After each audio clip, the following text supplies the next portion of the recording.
গ্রামাঞ্চলে একটা প্রথা আছে, স্বামীর বাম পাশে স্ত্রীকে দাফন করতে হয়। এ সম্পর্কে আপনার মতামত কি? না ভাই, এমন কোনো কিছু নেই যে কবরে স্বামীর বাম পাশে স্ত্রীকে দিতে হবে। ডান পাশেও হতে পারে, সামনেও হতে পারে, পিছেও হতে পারে, কোনো বাধ্যবাধকতা নাই। এরপর প্রশ্ন হলো, মা বাবাকে অন্যায় কাজে বাধা প্রদান করলে যদি সন্তানকে অভিশাপ দিতেই থাকে তাহলে ওই অভিশাপ কবুল হবে কিনা? কারণ আমি জানি মা বাবার দোয়া বদ্ধ আল্লাহর দরবারে কবুল হয়। প্রথম কথা হলো, মা বাবা যদি ভুল কিছু বলে তাকে সংশোধন করার জন্য পদ্ধতিটা হবে খুব ভদ্রচিতভাবে। এমনভাবে আপনি করবেন না যে তারা মনে কষ্ট পায়। আমাদের অনেক সন্তানরা আছে মা বাবা নামাজ পড়ে না, তো তাদেরকে ধমক দিয়া বলে, তাদের সাথে দুর্ব্যবহার করায়। এটা সন্তানের জন্য জায়েজ নাই। মা বাবার ভালোর জন্য যদি কিছু বলতে হয় সেটা মধুরতার সাথে বলবেন। ভাইরা আমার, মধুরতার সাথে বকা দেওয়া যায় কি যায় না? যায়। খুব মায়া করে অনেক সময় বকা দেওয়া যায়। যাকে দিবেন তিনি মনে কষ্ট নেবেন না, বড় খুশি হবেন, বুঝবেন যে আমার ভালোর জন্য বলতেছে। এই জন্য মা বাবার সাথে আর্গুমেন্ট করবেন, দাবি করবেন মহব্বতের ভাষা। এমনভাবে করবেন না যে তারা বদদোয়া দেয়।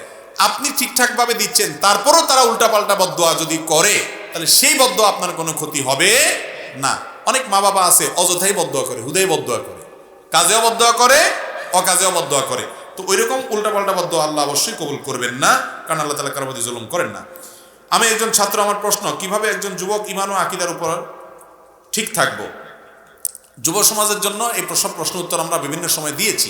ঈমান আকীদার উপরে এই সময় টিকে থাকার জন্য সর্বপ্রধান কাজ হলো সার্কেল মেনটেন করা। সার্কেল মেনটেন করা মানে ভালো এবং নেককার, পরেজগার, মুত্তাকি বন্ধু যারা আছে এদের সাথে গ্রুপ মেনটেন করে চলা। তাহলে সেক্ষেত্রে একে অন্যের সহযোগিতা করতে পারে। আর তারও আগে যে কাজ করতে হবে সেটা হলো কোরআন হাদিসের পর্যাপ্ত ইলম অর্জন করতে হবে। আব্দুল্লাহ জাহাঙ্গীর রহমানদার বইগুলো পড়তে পারেন, বিশেষ করে কয়েকটা দরকারি বই, ইসলামী আকীদা আছে, রাহে বেলায়েত আছে, ইহয়া সুনান আছে। এই জাতীয় বইগুলো বিশেষ করে গুরুত্বের সাথে একটু পড়বেন। আরও এই জাতীয় অনেক বই আছে। কোরআনে কারীমের অর্থ সহকারে, ব্যাখ্যা সহকারে কোনো আলেমের তত্ত্বাবধানে বোঝার চেষ্টা করবেন। একেবারে শুরু থেকে শেষ পর্যন্ত একবার অন্তত পড়বেন, বুঝে অর্থ সহকারে, ব্যাখ্যা সহকারে। আর হাদিসের একটা বই রাখবেন, সিরাতের একটা বই রাহিকুল মাকতুম রাখতে পারেন। এই জাতীয় কিছু বই পুস্তক রাখবেন, পড়বেন। ইসলাম বিরোধীদের আপনার বিভিন্ন অপবাদ এবং তাদের ষড়যন্ত্র, নানা প্রশ্নের জবাব জানার জন্য অনেক ভালো ভালো বই আছে। ডক্টর শামসুল আরিফিন শক্তি আছে, আরিফ আজাদ আছে। এই সমস্ত বইগুলো কিনে এগুলো পড়বেন, তাহলে ইনশাল্লাহ এই ফিতনার যুগে ঈমান আমল রক্ষা করতে পারবেন। এরপরে প্রশ্ন হলো, আমি 21 বছরের যুবক, অতীতে বহু মানুষের অর্থ, সম্পদ, হক নষ্ট করেছি। এখন তাদের কাছে সরাসরি ক্ষমা চাইলে সম্মান ধূলিসাৎ হয়ে যাবে। আমার প্রশ্ন হলো, তাকে না জানিয়ে তার পরিবারের নিকট হকের অর্থ সমুদায় ফিরে দিলে সই হবে কিনা? হবে। আপনি কারোর হক নষ্ট করেছেন, তার কাছে বলতে গেলে অসুবিধা হবে। তার কাছে না বলে চুপচাপে তার অ্যাকাউন্টে টাকাটা ঢুকিয়ে দিলেন, বা তাকে দিয়ে দিলেন, ভাই এটা আপনি পাবেন, কেমনে পাবেন জিজ্ঞেস করেন না, যে কোনোভাবে পাবেন। অথবা তার সন্তান বা পরিবারের লোকদের মাধ্যমে তার কাছে পৌঁছায় দিলেন। কোনোভাবে তার কাছে পৌঁছায় দিলেই আপনার দায়মুক্ত হয়ে যাবে।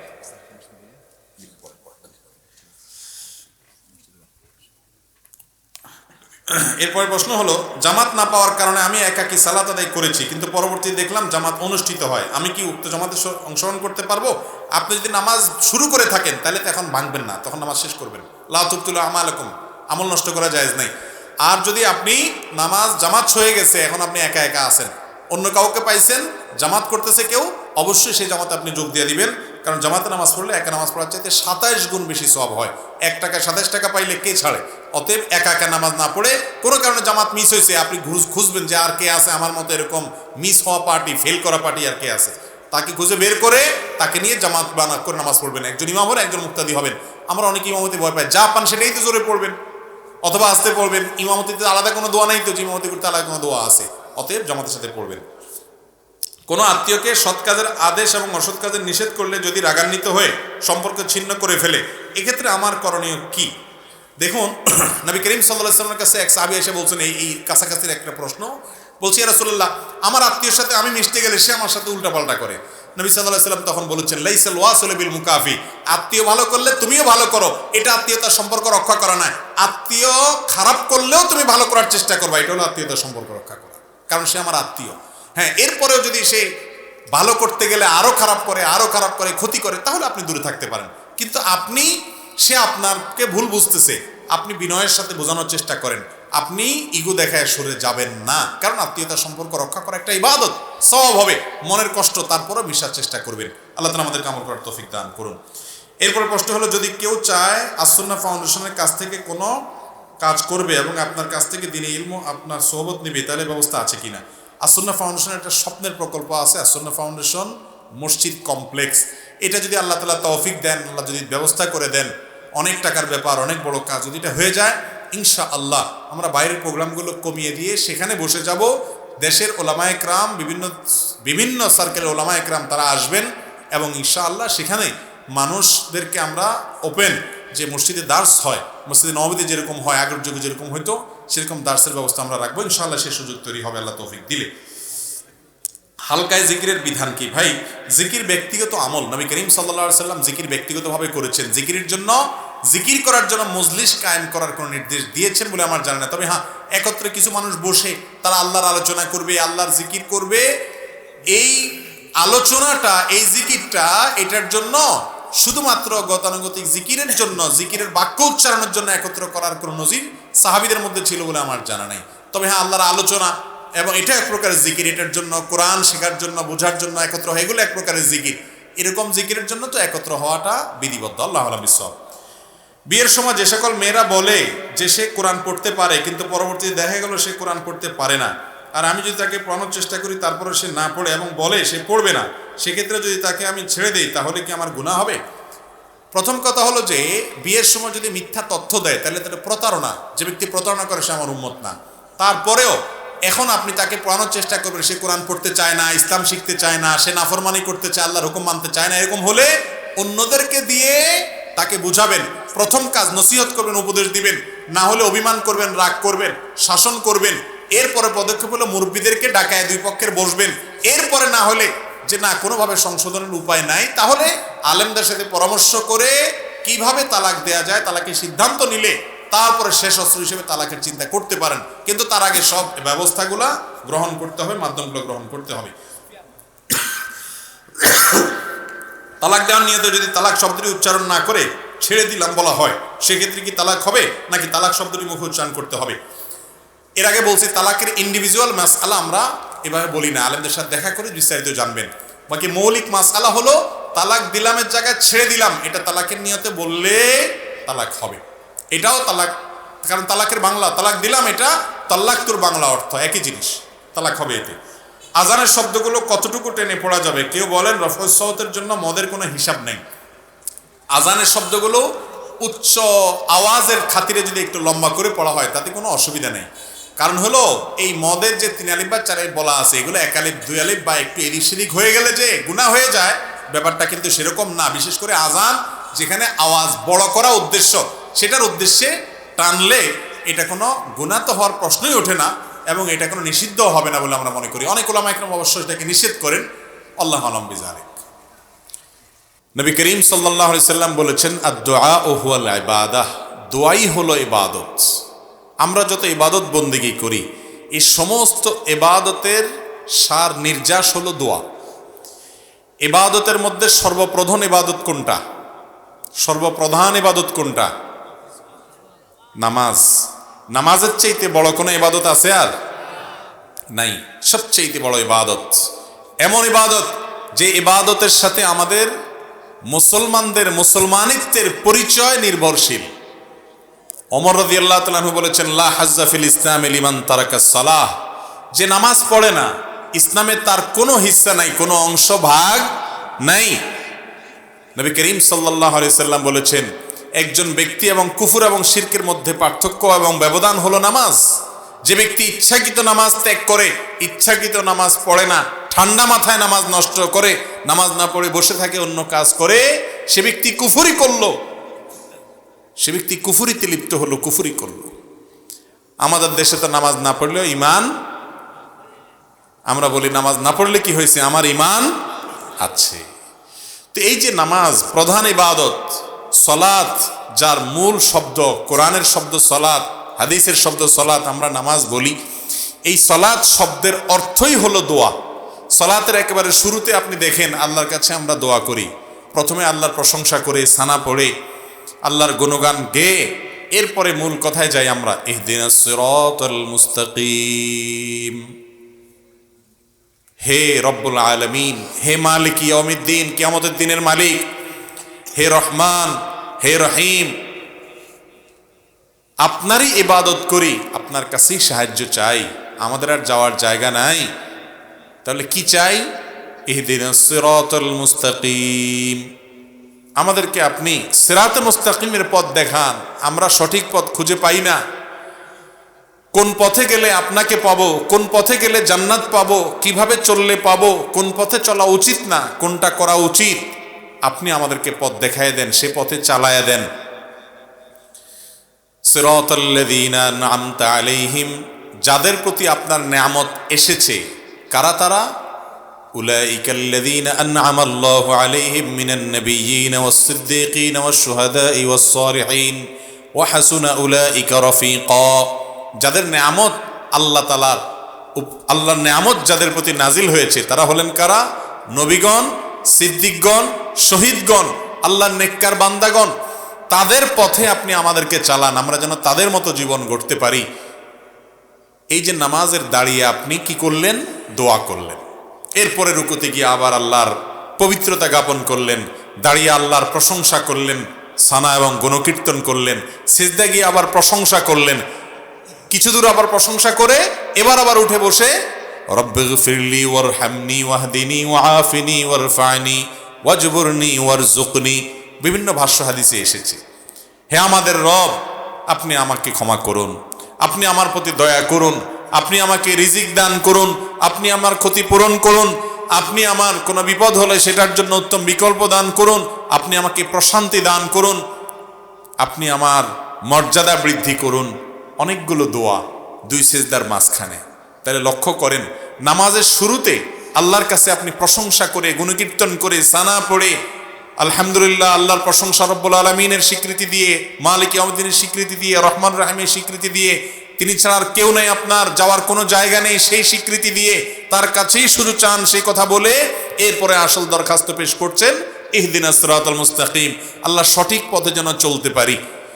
এরপরে আবার রুকুতে প্রশংসা করে, রুকু থেকে দাঁড়িয়ে আপনি সানা পড়ে, সিজদা গিয়ে আল্লাহর পবিত্রতা বর্ণনা করে, এরপরে পবিত্রতা বর্ণনা করবার মাথা তুলে আবার দোয়া, এরপরে আবার সিজদা করে, আবার দাঁড়িয়ে প্রশংসা করে, দাঁড়িয়ে আবার দোয়া। এভাবে গোটা সালাতের মধ্যে দোয়া। একেবারে শেষ বৈঠকে তো পুরাটাই দোয়া, শেষ বৈঠকটা পুরাটাই দোয়া, মাঝখানে বৈঠকটা পুরাটাই দোয়া। আত-তাহিয়াতু লিল্লাহ ওয়াস-সালাওয়াত ওয়াত-তাইয়্যিবাত, সমস্ত সালাত, সমস্ত ভালো কাজ, সকল শ্রদ্ধা নিবেদন সবগুলো আল্লাহর জন্য। আসসালামু আলাইনা ওয়া আলা ইবাদিল্লাহিস সালিহিন, শান্তি আমাদের প্রতি, আল্লাহর নেককার বান্দাদের প্রতি নাজিল হোক, দোয়া। এরপরে আপনার দুরুদের মধ্যেও দোয়া, আল্লাহুম্মা সাল্লি আলা মুহাম্মদ, আল্লাহুম্মা বারিক আলা মুহাম্মদ, আল্লাহ আমাদের নবী আপনার রাসূল মুহাম্মদ সাল্লাল্লাহু আলাইহি ওয়াসাল্লামের প্রতি রহমত নাজিল করেন, তার প্রতি বরকত নাজিল করেন, শান্তি নাজিল করেন, তার পরিবারের প্রতি নাজিল করেন, যেমন নাজিল করেছেন ইব্রাহিম আলাইহিস সালামের প্রতি, তার পরিবারের প্রতি, দোয়া। এরপর দোয়ায়ে মাসুরাতে কি পড়েন? আল্লাহুম্মা ইন্নী যালামতু নাফসি, আল্লাহ নিজের প্রতি নিজে কত অবিচার করেছি, কত অন্যায় করেছি, কত পাপ করেছি, কত গুনাহ করেছি।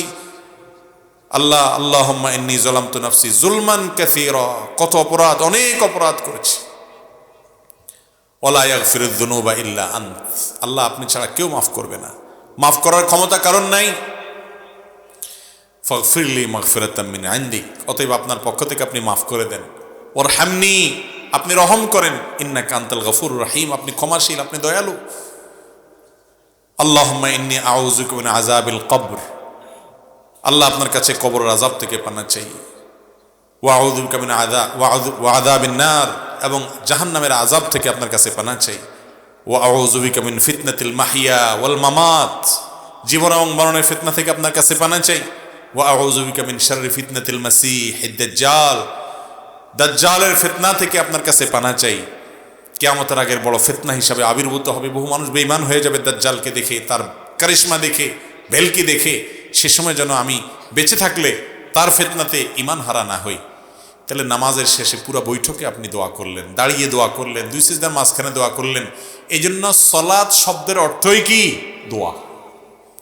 ইমানদারের সারা জীবন হলো আল্লাহর কাছে দোয়ার মাধ্যমে নৈকট্য অর্জন লাভ করার সুবর্ণ সুযোগ।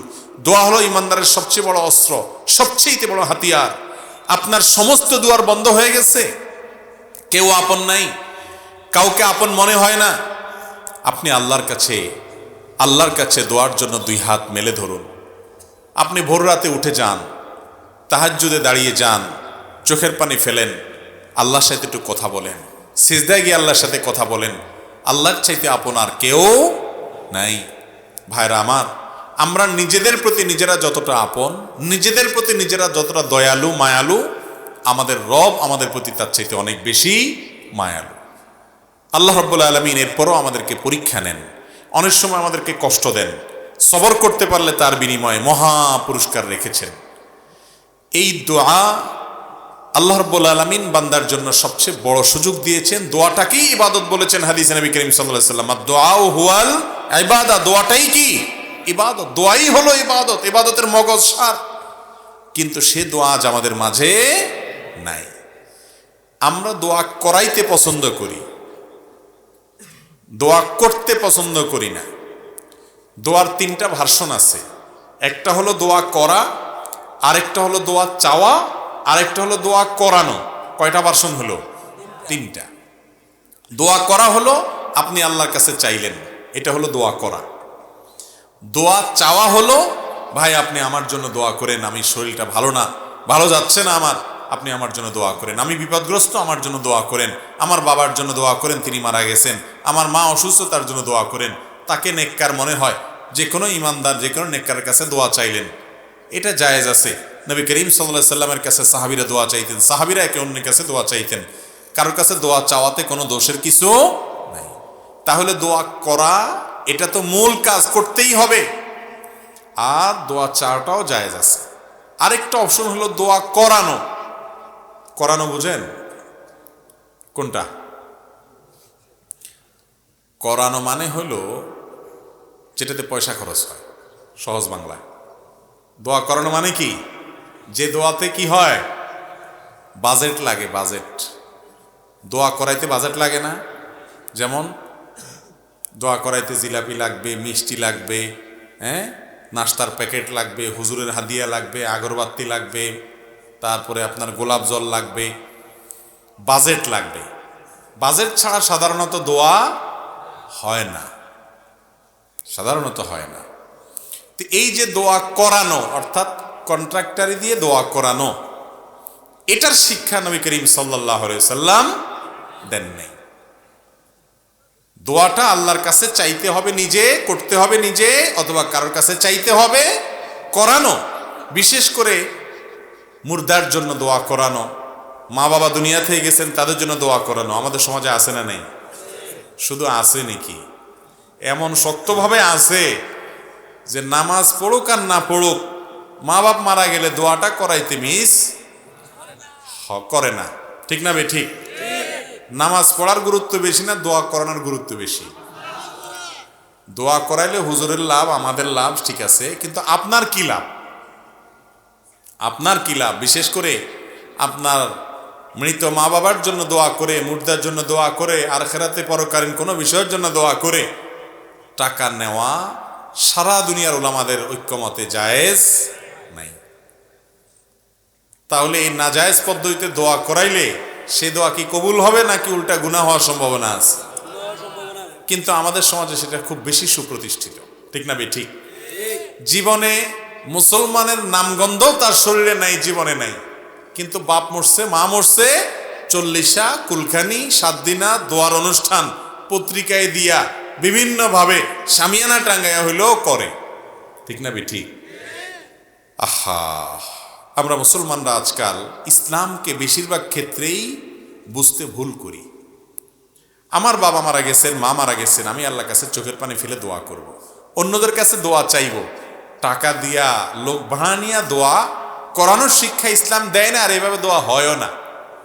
আপনি আমাকে টাকা বাড়াই দিলে হয়তো আমার চোখে পানি একটু বেশি আসবে, এটা ঠিক, কিন্তু ওই পানিয়ে আপনার মা বাবার কোনো উপকারে আসবে? কারণ এই পানি আল্লাহর ভয়ে না, ওইটা টাকার মায়া।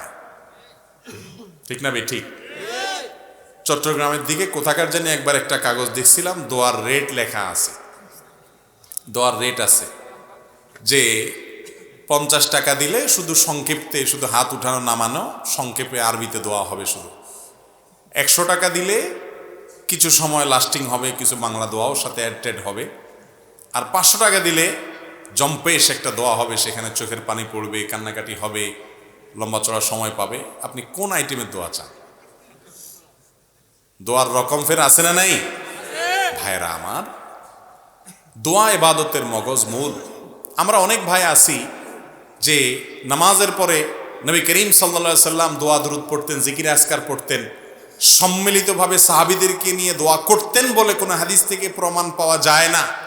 তিনি নামাজের পরে দোয়া দুরূদ পড়তেন। সেই মাসআলা জানার পর যে কোনো নামাজের পরে যে দোয়া কবুল হয় এটা ভুলে গেছে, জীবনের তোরে আল্লাহর কাছে হাত তোলাই ভুলে গেছে। জি তো জোর করে বলন লইছিলেন, এখন থেমে গেছে, ঠিক না বে ঠিক?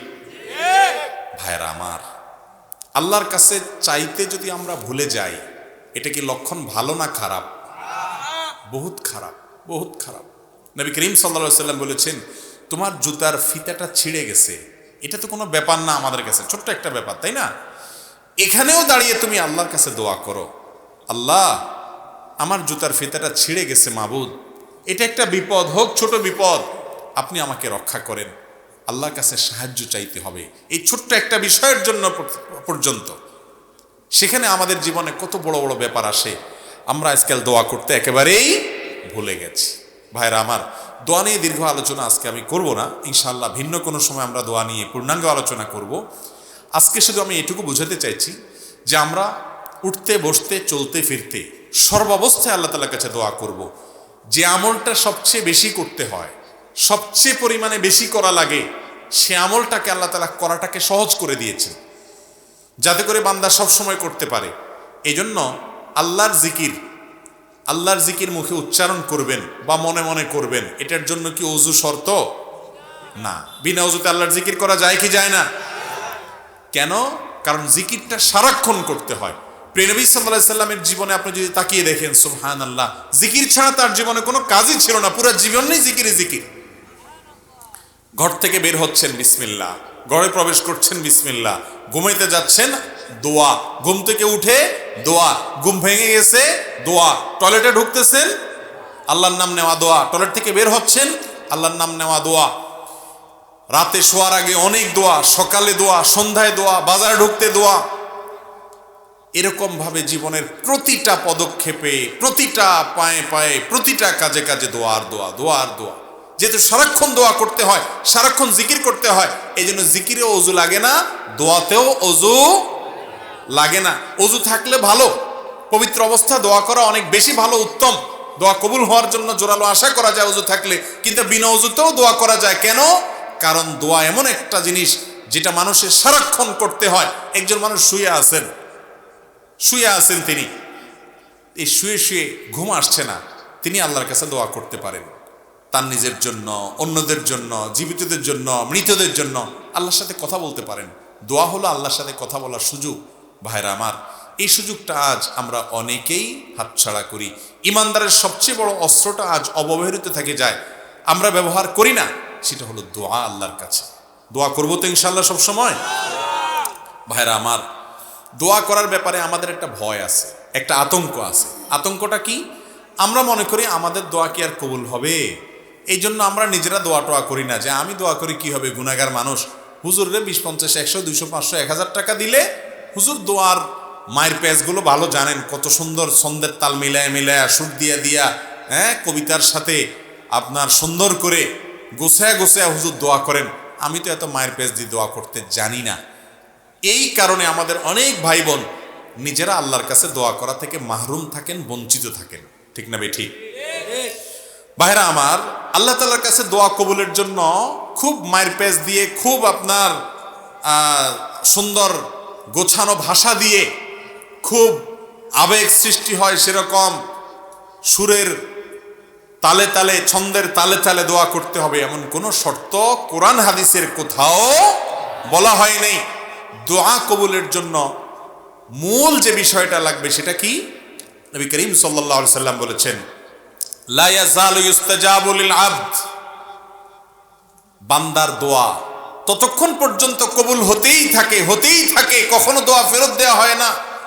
মা লাম ইয়াদউ বিইসমিন আও কাতিআতির রাহমিন, যদি কোনো পাপের দোয়া না করে, অন্যায় কাজের জন্য দোয়া করে, আল্লাহ আমি যেন এই আকামটা করতে পারি, তৌফিক দান করো, এরকম যদি দোয়া না করে।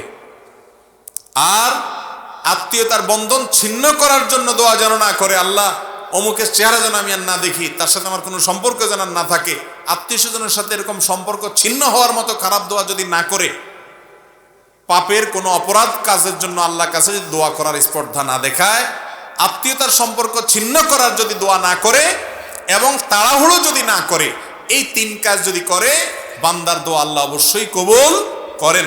আরেকটা সম্পূরক শর্ত হলো দোয়া কবুলের জন্য হালাল উপার্জন। যার উপার্জন হালাল, যার দেহ গঠিত হয়েছে হালাল খাদ্য দ্বারা, আল্লাহ তাআলা তার দোয়া ফেরত দেন না। আপনি দোয়া করতে চান, হালাল উপার্জনটার দিকে খেয়াল রাখেন। দোয়ার শুরুতে আল্লাহর প্রশংসা করেন, নবী করিম সাল্লাল্লাহু আলাইহি ওয়াসাল্লামের প্রতি দুরূদ প্রেরণ করেন, আল্লাহ আপনি তার প্রতি রহম করেন, এভাবে দোয়া করেন। এরপরে যত বৈধ চাওয়া আছে সেগুলো পেশ করেন। দোয়া করে শেষ করার পর কবুল হলো না কেন, দোয়া এখনো কবুল হয় নাই, অস্থির হবেন না। যদি অস্থির হন, তাড়াহুড়া করেন, তাহলে সেই দোয়ার কোনো লাভ আপনি পাবেন না। দোয়া কবুলের 3টা ধাপ আছে ভাই। একটা ধাপ হলো আপনি যে জিনিসটা চাইছেন হুবহু সেই জিনিসটাই পেয়ে গেলেন, এটা একটা। আরেকটা হলো যে জিনিসটা চাইছেন সেই জিনিসটা পাইলেন না, তাহলে কি পাইলেন? অন্য আরেকটা পাইলেন। অন্য যেটা পাইছেন সেটা আপনার আল্লাহর কাছে চান নাই। অনেক সময় সন্তান, ছোট বাচ্চারা মা বাবার কাছে যেটা চায় তার চাইতে দরকারি জিনিসটা তার দরকার আছে, সে বুঝে না, তখন মা বাপ ঠিকই যেটা দরকার সেটা দিয়ে দেয়। ঠিক না বে ঠিক? ঠিক একইভাবে আমরা আল্লাহর কাছে একটা জিনিস চাই, অনেক সময় মনে করি এটা পাইলে মনে হয় সুখের সাগরে ভাসবো, এর চাইতেও দরকারি একটা জিনিস আমার দরকার, সেটা আমার মাথায় নাই। আল্লাহ তাআলা দেখা যায় আমার ওই দোয়াটা কবুল না করে, অর্থাৎ যেটা চাইছি সেটা না দিয়ে তার চেয়ে দরকারি একটা দেয়। এটাও এক প্রকারের দোয়া কবুল। দোয়া কবুলের 3 নম্বর ধাপ হলো আমরা আল্লাহর কাছে দোয়া করলাম, দুনিয়াতে কিছুই পাবো না, কিন্তু এই দোয়াটার বিনিময়ে আখিরাতে একটা পুরস্কার জমা হবে। ওই পুরস্কার পাওয়ার পরে বান্দা বলবে, আল্লাহ দুনিয়াতে কোনো দোয়া কবুল না হয়ে আজকে যদি সবগুলোর জন্য সওয়াব পাইতাম, তাহলে সেটাই আমার জন্য বেটার হইতো, ভালো হইতো। দুনিয়ার দোয়া যে কবুল হয়েছে সেটা তো মৃত্যুর সঙ্গে সঙ্গে দোয়ার যে উপকারিতা শেষ, আখিরাতে যেটা জমা আছে এটা তো অনন্ত অসীম কাল পর্যন্ত আমি ভোগ করতে পারবো। এই জন্য ইমানদার দোয়া করার পর কবুল হইল না কেন, দেরি হইল কেন, কবুল হচ্ছে না কেন, অস্থির হবে না, নিরাশ হবে না। দোয়া এই কথা চিন্তা করে যে কবুল হয় না তাহলে ছেড়ে দেই, এই চিন্তা করে দোয়া ছেড়ে দিবে না। এরকম যদি দোয়া করতে থাকে, আস্থা থাকে যে দোয়া কখনো বিফলে যাবে। আপনার যদি হালাল উপার্জন থাকে, আপনি যদি হালাল বক্ষণ করে দোয়া করেন, আপনি যদি আল্লাহর কাছে হারাম কোনো দোয়া না করেন, আপনি যদি দোয়া করার পরে হুলস্থুল না করেন কবুল হলো না কেন এই কথা বলে, আপনি যদি আল্লাহর কাছে কায় মনোবাক্যে অন্তরের গভীর থেকে বিনয়ের সাথে, মনোসংযোগের সাথে, খুশুর সাথে, আন্তরিকতার সাথে আল্লাহর কাছে যদি দোয়া পেশ করেন, দোয়াতে যদি নবী সাল্লাল্লাহু আলাইহি ওয়াসাল্লাম দুরূদ পেশ করেন, আল্লাহর প্রশংসা করেন, আপনার ওই দোয়া গুলি মিস হলেও মিস হওয়ার কোনো কারণ নাই। আপনি দোয়ার উপকারিতা বা ধাক্কা অনেক সময় অনেক পরে দেখবেন, অনেক পরে দেখবেন। আল্লাহর বিভিন্ন নবী রাসূলদের দোয়ার কথা এই কোরআনে আছে। আল্লাহ রাব্বুল আলামিন উল্লেখ করেছেন, হয়তো কখনো কেউ দোয়া করেছেন কবুল হয়েছে অনেক পরে এসে, আছে না নাই? আমরাও নিজেরা যখন দোয়া করি খেয়াল করবেন, শেখ শাহরাবি রাহিমাহুল্লাহ তিনি একটি কথা বলতেন যে আমরা অনেক সময় দোয়া করার পর দেখা যায় দোয়া করছি আরো 10 বছর আগে, এরপরে আমি ছেড়েও দিছি দোয়া, ভুলেও গেছি দোয়া যে করছি, 10 বছর পরে সেই জিনিসটা পেয়ে গেছি যেটা আমি 10 বছর আগে আল্লাহর কাছে চাইছিলাম। এরকম অনেক সময় হয় কি হয় না? আমরা ভুলে যাই কিন্তু আমাদের মালিক ভুলেন না। এই জন্য বুদ্ধিমান ইমানদার দোয়া করতে থাকবে, দোয়া করতে থাকবে। মানুষের কাছে কিছু চাইলে সে নাখোশ হয়, নারাজ হয়। আল্লাহ রাব্বুল আলামিন এর উল্টা ভাই, যত বেশি চাইবেন তত বেশি তিনি খুশি হবেন, সন্তুষ্ট হবেন। ডিপ্রেশনে ভুগছেন, পেরেশানিতে আছেন, খুব বেশি দুশ্চিন্তায় আছেন, কোনো কিছু ভালো লাগছে না, আল্লাহর সাথে একটু কথা বলেন। আল্লাহ আপনি আমার সৃষ্টিকর্তা, আপনি আমার মালিক, আপনার কাছে আমার ফিরে যেতে হবে। আপনার কত অবাধ্য হয়েছি, কত নাফরমানি করেছি, কত সীমা লঙ্ঘন করেছি, কত নির্দেশ অমান্য করেছি, কত নিষেধ লঙ্ঘন করেছি। আল্লাহ এগুলোর জন্য পাকড়াও করলে আমার কোনো উপায় থাকবে না। মালিক এখনো নাকের ডগা নিঃশ্বাস আছে, এখনো ক্ষমা চাওয়ার সুযোগ আছে, আপনি ক্ষমা চাইলে ক্ষমা করে দেন। আমি তওবা করছি, আর কখনো নির্লজ্জ কাজ করব না, আপনার নাফরমানি করব না। আপনি আমার অমুক পাপটা মাফ করে দেন, তমুক পাপটা মাফ করে দেন, আমাকে পাপ থেকে বাঁচায় রাখেন।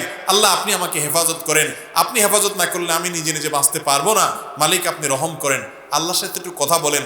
আল্লাহর কসম, সালহাতুস সঙ্গে বুদি দিল খারাস, আজমুদে এক জামানা খাকে বাস। পাথর হয়ে বহুদিন ছিলেন ভাই, একটু আল্লাহর সাথে কথা বলেন, চোখের পানি ফেলেন, দোয়া করেন, বিশেষ করে ভোর রাতের দোয়া। ভোর রাতের দোয়া এটা গুলি মিস হলে মিস হয় না ভাই। ডক্টর খন্দকার আব্দুল্লাহ জাহাঙ্গীর রহমাল্লাহর এক বক্তব্য বলছিলেন যে আল্লাহর এক বান্দা ঢাকা শহরে তার একটা বড় দামি জমি অ্যাসেট আছে, এই অ্যাসেটটা কেউ বেদখল করে রাখছে, ঝামেলা করছে, কোনোভাবে সমাধান করতে পারছেন না, বিভিন্ন জায়গায় গেছে, তাবিজ কবজ অনেক কিছু অনেকে দিচ্ছেন, কিন্তু উপকারে আসে নাই। তো স্যার রহমাহুল্লাহর বক্তব্য বলেছেন যে আমার কাছে একবার এসে বলেছেন যে আপনি একটু বলেন তো কি আমল করব। তো স্যার তাকে শিখাই দিলেন যে আপনি তাহাজ্জুদের সময় উঠবেন, আল্লাহর কাছে সুন্দর করে দুই রাকাত করে লম্বা সময় নিয়ে ধীরে ধীরে রুকু সিজদা বড় করে করে আপনি একটু নামাজ পড়বেন। এরপর তাহাজ্জুদের পরে আল্লাহর সামনে হাত তুলে চোখের পানি ফেলে নিজের অসহায়ত্বের কথা স্বীকার করে, আল্লাহ আমার কেউ নাই, আমার কোনো বড় পাওয়ারফুল ব্যক্তি নাই, বড় কোনো হ্যালো বলার লোক নাই, পয়সা কড়ি নাই, গায়ের জোর নাই, আল্লাহ আমি দুর্বল, কিন্তু আমি আপনার গোলাম, একটা পরিচয় আমার আছে, আপনি আমার মালিক, আপনি আমাকে হেফাজত না করলে কেউ করেন না। একটু ভালো করে দোয়া করেন, চোখের পানি ফেলেন, সেজদায় গিয়ে লুটিয়ে পড়ে আল্লাহর কাছে দোয়া করেন। আকরাবু মা ইয়াকুনুল আবদু মির রাব্বিহি ওয়া হুয়া সাজিদ, বান্দা সবচেয়ে আল্লাহর কাছে যেতে পারে যখন সেজদায় চলে যায়, ওই জায়গায় গেলে দোয়া করেন।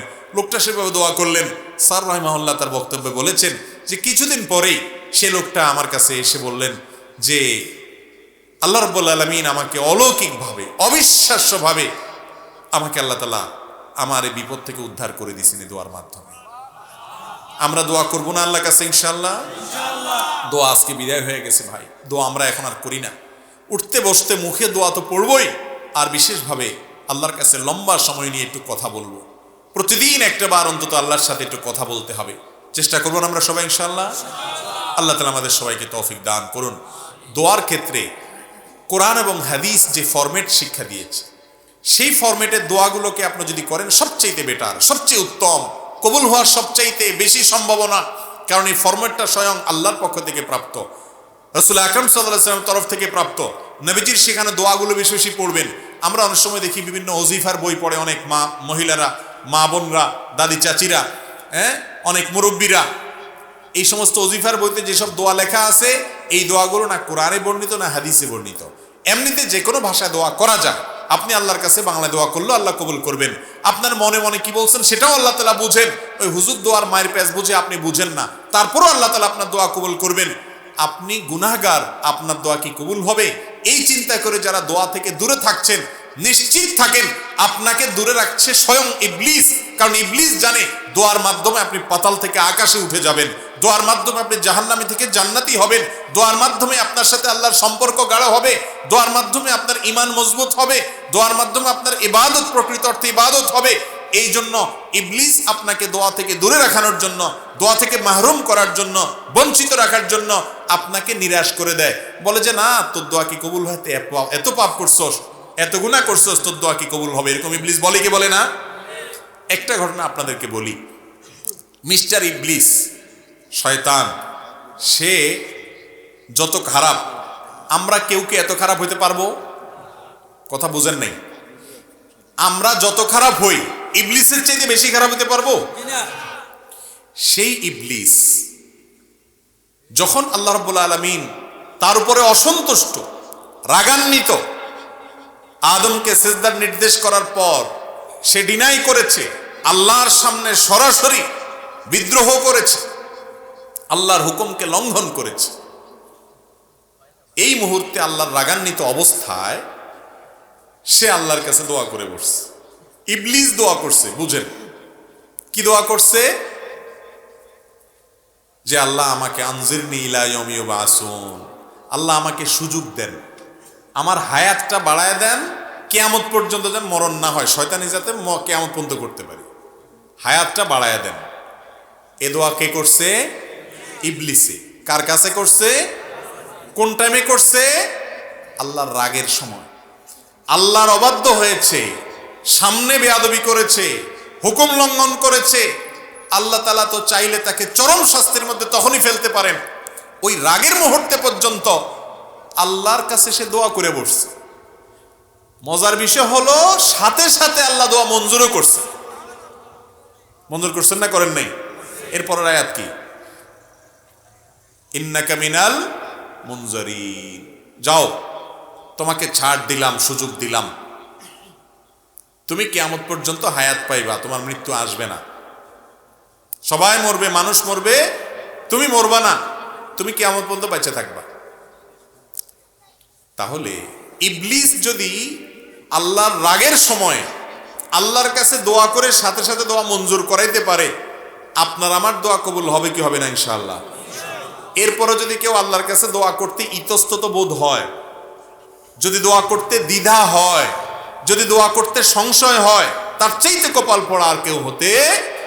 ইবলিসের দোয়া যদি কবুল করে, আপনি আল্লাহর ইমানদার বান্দা, হয়তো ভুল ত্রুটি করেছেন কিন্তু আপনি বেঈমান না, আপনি কাফের না, আপনি ইবলিসের মতো খারাপ হতে পারবেনও না। তার চাইতে হাজার লাখো গুণ ভালো আপনি আল্লাহর প্রিয় বান্দা, আল্লাহর আদরের বান্দা। আপনি আল্লাহর কাছে দোয়া করলে আল্লাহ দোয়া অবশ্যই শুনবেন ইনশাআল্লাহ। দোয়া করবো তো ইনশাআল্লাহ। তো যে কথা বলছিলাম, দোয়া করার ক্ষেত্রে কোরআন যে দোয়াগুলোর কথা বর্ণনা করেছে, বিভিন্ন নবীদের দোয়ার কথা কোরআনে আছে, যে তারা এই ভাষায় দোয়া করেছেন, এই শব্দে দোয়া করেছেন, এই কথাগুলো দিয়ে দোয়া করেছেন, আল্লাহ রাব্বুল আলামিন সেগুলোর উল্লেখ করেছেন। সেগুলো দিয়ে যদি আল্লাহর কাছে দোয়া করেন, তাহলে সেই দোয়া কবুল হওয়ার সম্ভাবনা অনেক বেশি। ঠিক তেমনি ভাবে নবী করিম সাল্লাল্লাহু আলাইহি সাল্লাম যে দোয়াগুলো শিক্ষা দিয়েছেন, সকাল সন্ধ্যায় সেগুলো পড়বেন, রাতের ওজিফা হিসাবে সেরকম হাদিসে বর্ণিত দোয়াগুলো পড়বেন, ওইগুলো কবুল হওয়ার সম্ভাবনা অনেক বেশি। আর ওজিফার কোনো দোয়া যদি থাকে, সেগুলোর অর্থের মধ্যে খারাপ কিছু যদি না থাকে, পড়তে পারেন, কিন্তু আপনার সামনে এ ক্লাসের সুযোগ আছে, কোরআনের দোয়া, হাদিসের দোয়া যেটা কবুল হয়ে গেছে অলরেডি, সেগুলো কবুল হওয়া দোয়াগুলোকে আপনি বেশি বেশি পাঠ করবেন, সেটা হলো অধিক বুদ্ধিমানের কাজ। আমি তিনটি দোয়ার কথা আপনাদেরকে শুনাই। কোরআনে কারিমে সেগুলোর উল্লেখ করে আল্লাহ তাআলা আবার সাথে সাথে সার্টিফিকেট দিয়ে দিয়েছেন এবং বলেছেন, এই দোয়াগুলো আমার নেককার বান্দারা আমার কাছে করেছে, আমি সেগুলোকে মঞ্জুরও করে দিয়েছি। সেই রকম তিনটা দোয়া আমরা যদি আমাদের জীবনে পাঠ করি, জীবনের সকল সমস্যার জন্যই কিন্তু এই তিনটা দোয়া ঘুরে ফিরে আমাদের প্রযোজ্য হবে। তার একটা হলো, কঠিন বিপদে, কঠিন মুসিবতে রক্ষার যখন কোনো পথ খোলা নেই, দেয়াল যখন পিঠের সাথে লেগে গেছে, এরকম সময়ে আমরা দেখেছি আল্লাহর একজন নবী ইউনুস আলাইহিস সালাম আল্লাহর কাছে কিছু বাক্য বলে প্রার্থনা করেছেন। আল্লাহ তাআলা তাকে বিপদ থেকে উদ্ধার করেছেন। কি দোয়া ছিল সেটা? ফানাদা ফিজ জুলুমাত, মাছের পেটে থেকে, অন্ধকারের মধ্যে থেকে, যেখানে মৃত্যু সুনিশ্চিত, সেই জায়গায় তিনি অবস্থায় আল্লাহর কাছে দোয়া করেছেন, আল্লাহ ইলাহা ইল্লা আনতা সুবহানাক ইন্নী কুনতু মিনাজ জালিমিন। দোয়া করে বলেছেন, আল্লাহকে আহ্বান করে ডেকে বলেছেন, ও আল্লাহ, লা ইলাহা ইল্লা আন্ত, আপনি ছাড়া কেউ সত্যিকারের মাহবুদ নেই, ইন্নী কুনতু মিনাজ সুবহানাক, আপনার পবিত্রতা বর্ণনা করছি, ইন্নী কুনতু মিনাজ জালিমিন, আমি হলাম জালিমদের অন্তর্ভুক্ত, আমি নিজের প্রতি নিজে অবিচার করেছি, আমি নিজে ভুল করেছি। আল্লাহর কাছে এই দোয়া করার পর আমি তার ডাকে সাড়া দিয়েছি, ইউনুসের ডাকে সাড়া দিয়েছি এবং তার বিপদ থেকে তাকে উদ্ধার করেছি। এর পরের অংশটা বেশি গুরুত্বপূর্ণ আমাদের জন্য। এরপরে আল্লাহ বলছেন, ওয়াকাযালিকা নুনজিল মুমিনিন, যেভাবে ইউনুস আলাইহিস সালামকে রক্ষা করেছি, একইভাবে ঈমানদারদেরকে, কিয়ামত পর্যন্ত আগত ঈমানদারদেরকে বিপদ থেকে রক্ষা করব এই দোয়ার মাধ্যমে। কোন দোয়ার মাধ্যমে? দোয়া ইউনুসের মাধ্যমে। যে কোনো বিপদে পড়ে গেছেন, কোরআনে বর্ণিত কবুল হওয়া দোয়া, নিশ্চিত আল্লাহর কাছে গ্রান্টেড কবুল হওয়া দোয়া, আল্লাহর নবীর দোয়া আল্লাহ কবুল করেছেন, সেটা আল্লাহ জানিয়েও দিয়েছেন। আবার ঈমানদার বান্দারা করলে সেটাও কবুল করবেন, ওয়াদা করেছেন। শুধু তিনি ওয়াদা করছেন তা নয়, নবী করিম সাল্লাল্লাহু আলাইহি সাল্লাম বলেছেন, আল্লাহর কোন বান্দা যখন ইউনুস আলাইহিস সালাম এর দোয়া, লা ইলাহা ইল্লা আনতা সুবহানাকা ইন্নী কুনতু মিনাজ জালিমিন, এটা মূলত আল্লাহর প্রশংসা মাখা একটা বাক্য, যেটার মাধ্যমে দোয়াও লুকায়িত আছে, আল্লাহর কাছে প্রার্থনা আছে এর মধ্যে অন্তর্নিহিতভাবে। এই বাক্যের মাধ্যমে যে ব্যক্তি দোয়া করে, নবী করিম সাল্লাল্লাহু আলাইহি সাল্লাম বলেছেন, সে দোয়া কবুল না হয়ে পারে না। তাহলে যে কোনো বিপদ আপদে কোরআনের একটা কবুল হওয়া দোয়া আপনি পাঠ করতে পারেন, সেটা হলো ইউনুস আলাইহিস সালামেরটা। সেই বাক্য হলো, আল্লাহকে ডেকে বলবেন, ও আল্লাহ, লা ইলাহা ইল্লা আন্ত সুবহানাকা ইন্নী কুনতু মিনাজ জালিমিন। মানুষের জীবনে আরেকটা বড় সমস্যা হলো অসুখ বিসুখ, দুরারোগ্য ব্যাধি, এমন মুসিবত, এমন অসুখ, যে অসুখ থেকে আরোগ্য লাভের কোনো উপায় আমরা খুঁজে পাচ্ছি না। সাধারণ চিকিৎসা আমরা গ্রহণ করব, সুন্নাত, নবী করিম সাল্লাল্লাহু আলাইহি সাল্লাম বলেছেন, তোমরা চিকিৎসা গ্রহণ করো, রোগ হলে ঔষধ সেবন করো, আপনার কোনো দুষ্টু জিনের প্রভাব যদি আপনার মধ্যে হয়ে থাকে বলে প্রমাণিত হয়, তাহলে আপনি কোরআন হাদিসের আলোকে ঝাড়ফুঁক করেন, ঠিক আছে, এগুলা গ্রহণ করেন, তবে মূল কাজ ওই আসল জায়গায় দরখাস্ত করে রাখেন, কারণ মঞ্জুর হবে সেখান থেকে। আর সেটার জন্য আল্লাহ নবী আইয়ুব আলাইহিস সালামের একটা দোয়া আল্লাহর খুব পছন্দ হয়েছে, কোরআনে সেটা উল্লেখ করেছেন। ওনার দোয়াটাও আল্লাহ তাআলা কবুল করেছেন। তিনি কি বলেছেন? তিনি বলেছেন, আন্নী মাসসানিয়াদ দুররু ওয়া আনতা আরহামুর রাহিমিন। তার অসুখটা ছিল অনেক মারাত্মক অসুখ, অনেক কষ্টের অসুখ, যে অসুখের কারণে তার কষ্টের শেষ সীমানায় তিনি পৌঁছে গেছেন। এত কষ্ট, এত যন্ত্রণা, এত অসুখ, এটা থেকে রক্ষার জন্য তিনি বলেছেন, রব্বি আন্নী মাসসানিয়াদ দুর, ও আল্লাহ আমার কষ্ট আমাকে পেয়ে বসেছে, কষ্ট পেয়ে বসেছে আমার, অনেক কষ্ট আল্লাহ, অনেক অসুখ। ও আনতা আরহামুর রাহিমিন, অথচ আপনি সকল দয়ালুদের মধ্যে শ্রেষ্ঠ দয়ালু, অর্থাৎ আমার প্রতি রহম করেন। এটা বলার পর আল্লাহ বলছেন, ফাস্তাজাবনা লাহু ফাকাশাফনা বিহি মা বিহি মিন দুর। এই দোয়া করার পর আমি তার দোয়া কবুল করেছি এবং তার বিপদকে দূর করেছি। তাহলে অসুখ বিসুখ হলে আইয়ুব আলাইহিস সালামের দোয়াটা করবেন। সেটা কি? আন্নী মাসসানিয়াদ দুররু আনতা আরহামুর রাহিমিন, তোমার রব্বি আন্নী মাসসানিয়াদ দুররু আনতা আরহামুর রাহিমিন। হে আল্লাহ, আমার অসুখে পেয়ে বসেছে, অনেক কষ্ট হচ্ছে, আপনি আরহামুর রাহিমিন, আপনি সবচেয়ে বড় দয়ালু। মুস্তাদরাকে হাকিমে একটা বর্ণনা পাওয়া যায়, সেই বর্ণনা সম্পর্কে মুহাদ্দিসরা অনেকে দাঈফ বলেছেন, কিন্তু বর্ণনার যে মূল মর্ম সেটা ঠিকই আছে, বিশুদ্ধ বিভিন্ন হাদিসের আলোকে বর্ণিত, এই আয়াতের আলোকে বর্ণিত। তা হলো বান্দা যখন আল্লাহর কাছে হে আরহামুর রাহিমিন এরকম বলে এরপরে চায়, মনের চাওয়াগুলো পেশ করে, গোছায় বলতে না পারলেও আল্লাহ কবুল করবেন। আপনি কিছু না বলতে পারেন, শুধু কাঁদেন আর মনে মনে আল্লাহকে বলেন, আল্লাহ আলিমুম বিজাতি সুদূর, মনের খবর রাখেন, দোয়া কবুল হবে ইনশাআল্লাহ। নিজেরা দোয়া করতে হবে ভাই।